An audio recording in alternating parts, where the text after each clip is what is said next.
중국이 호시탐탐 노리는 대한민국의 영토 이어도를 아시나요?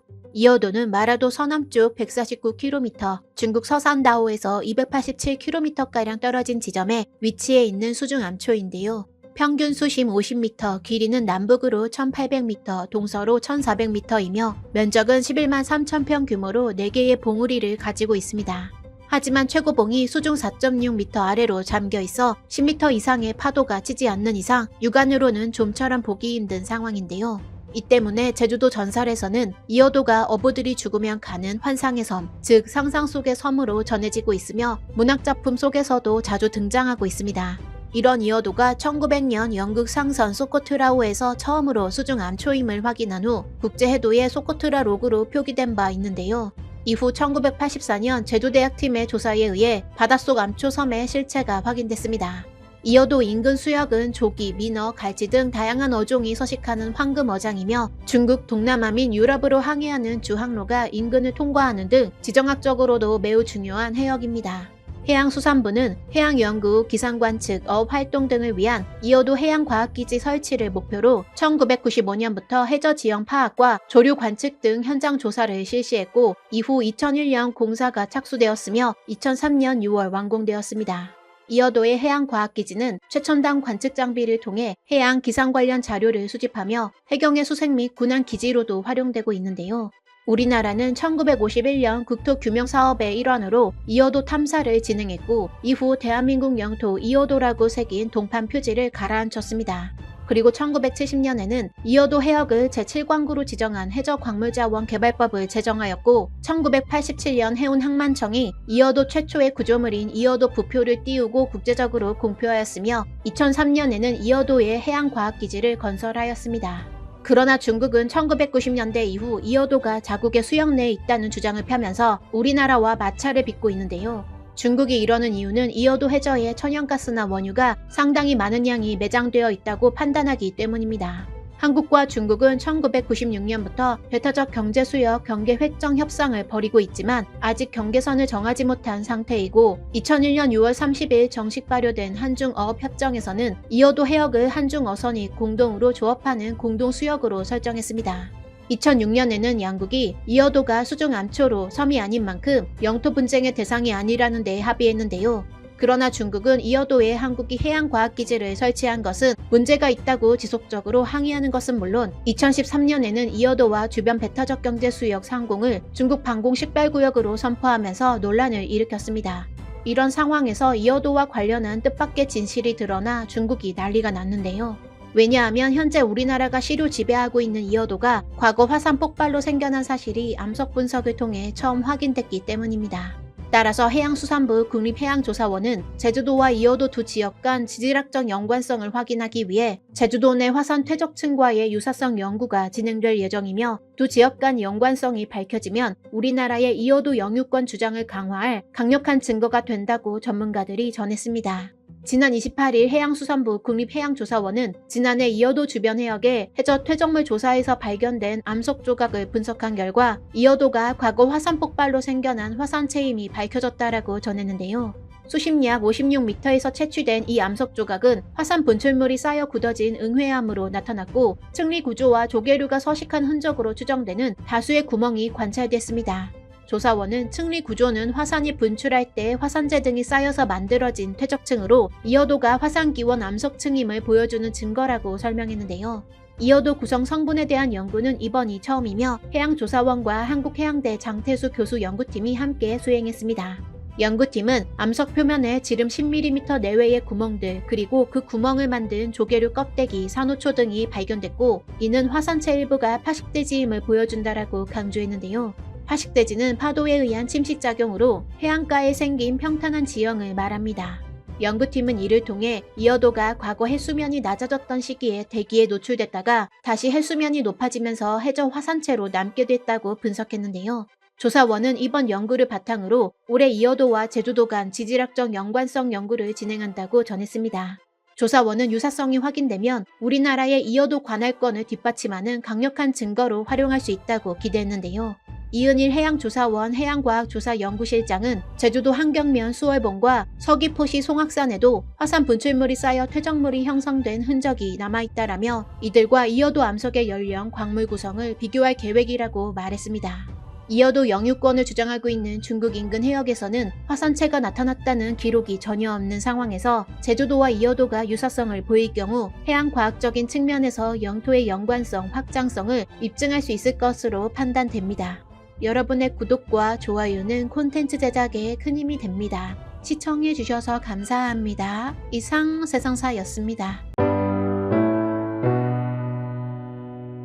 지난 2018년 문재인 대통령과 정상회담 이후 아랍에미레이트 UAE의 요청으로 사막에서 벼농사를 짓는 식량 프로젝트가 시작됐는데, 이 프로젝트는 아랍에미리트의 모하메드 빈 아부다비 왕세자의 아주 강력한 부탁으로 추진됐다고 하거든요. 그러니까 아랍에미레이트라는 나라는 주식이 쌀이라는데, UAE에서 국민 1인당 연간 소비하는 쌀은 95kg 가량으로 한국의 1.5배나 될 만큼 아주 중요한 식량이라는 겁니다. 그런데 아랍에미레이트는 사막에 세워진 나라 아닙니까? 아무리 돈이 많은 나라라고 해도 사막 위에 세워진 나라다 보니까 더구나 국토의 97%가 모래밖에 없는 사막일 정도로 식량난이 아주 심각한 상황이라고 하는데요.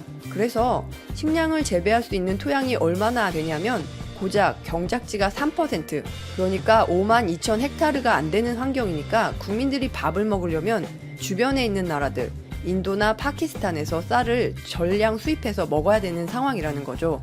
그런데 만약에 주변에 있는 이란이나 이라크, 이스라엘 같은 나라들이 서로 치고받고 싸우기라도 하면 어떻게 되겠습니까? 아니 그냥 호르무즈 해협 그것만 딱 막아버리기만 해도 UAE 국민들은 굶어 죽기 딱이잖아요. 그래서 아랍에미리트 입장에서는 식량을 자급자족할 수 있는 체계를 만드는 게 그 어떤 정책보다 아주 중요한 일 아닐까요? 그러니까 아랍에미레이트 왕세자가 지난 2018년에 있었던 정상회담에서 문재인 대통령에게 아주 강력하게 한국은 농업기술이 좋으니까 기술 개발 좀 해달라. 우리는 기술이 없다. 이러니까 문재인 대통령이 또 호언장담을 하셨다는 거예요. 그런데 아니 말이 그렇지 사막에서 어떻게 벼농사를 짓습니까? 아무리 비닐하우스 만들어 벼농사를 짓는다 해도 기본적으로 물이 있어야 농사가 지어지는 거 아닌가요? 그리고 또 사막에서 벼농사를 지으려면 가장 어려운 게 뭐냐면 수소이온 지수라는 게 있거든요. 이게 산성과 염기성을 나타내는 생물학이나 화학 그리고 농경학 쪽에서 사용하는 방식인데, 이 수소이온 지수라는 게 높으면 높을수록 산성도가 낮아진다고 하는데요. 그런데 사막 토양의 수소이온 지수가 대체 얼마냐면 8.5에 달할 만큼 식량이 자라기엔 불가능한 수준이랍니다. 그러니까 지금까지 사막에서 벼농사를 짓는 민족들은 하나도 없었던 게 당연한 것이겠죠. 그런데 문재인 대통령이 UAE 왕세자에게 아주 호언장담을 하셨으니, 게다가 또 UAE 왕세자에게 뭐라고 하셨냐면 축구장에 몇 배도 만들 수 있다 이렇게 큰 소리를 치셨다고 하거든요. 그래서 이거 잘못되면 어떻게 하냐, 실패하면 완전 나라 망신이고 만약에 혹시라도 성공하면 이거 진짜 대박이다 이런 생각을 했을 만큼 솔직히 별 기대도 안 하는 분들이 대부분 아니었을까요? 그런데 우리나라 농림식품부에서 이 어려운 걸 성공해버렸다는 소식입니다. 뭐? 뭘 어쩌고 저쩌? 우리나라 농림식품부에서 이 어려운 걸 성공해버렸다는 소식입니다. 아니 아까도 말씀드린 사막에서 벼농사를 짓기 어려운 이유 중에 사막이라는 토양은 수소 이온 지수가 높게 나와서 알칼리성도 높게 나오니까 벼 이파리가 누렇게 변하다 말라 죽는 게 아주 당연한 일이거든요. 그런데 그걸 또 우리나라에서 토양 중화제라는 걸 가져다가 사막에다 휙휙 뿌렸더니 그게 또 성공을 했다는 거예요. 아니 잠시, UAE라는 나라는 우리나라가 처음으로 한국형 원전 4기를 수출한 나라잖아요. 그러면서 경제협력도 강화하게 됐고, 이번에는 또 신종 바이러스 사태가 발생해서 진단키트 5만 1000개를 수출하지 않았습니까? 그것도 지난달 이란에서 아주 난리가 나던 상황일 때 우리나라에서 미리 진단키트를 사가서는 한국 때문에 살았다, 한국이 진단키트 보내줘서 아주 잘 막아내고 있다 이러는 거 아닙니까? 그런데 또 UAE 왕세자가 부탁했던 누구도 성공할 수 없을 거라고 생각했던 사막에서 벼농사를 지을 수 있게 되면 이거 우리나라 대체 어떻게 되는 겁니까? 더군다나 우리나라 농업진흥청에서 지난해 11월에 UAE 사르샤 지역 사막지대 약 5,700평에다 우리나라에서 개발한 아셈이라는 품종의 벼를 심었다고 하는데요. 그런데 그 품종 수확 물량이 앞으로 약 300평당 763kg, 그러니까 우리나라에서 재배했을 때보다 무려 40% 많은 양이랍니다. 40%나. 참고로 UAE에서 왜 이렇게 벼가 잘 자라냐면 환경적으로는 UAE가 우리나라보다 일사량이 풍부하고 거기에다 적절한 양분을 투입해주고 물 관리를 해주니까 40%나 더 많은 수확량이 나온다는 거예요. 어쨌든 지금까진 사막에다 물을 대기 위해 바닷물을 이용한 제염 처리를 했었다고 하는데요.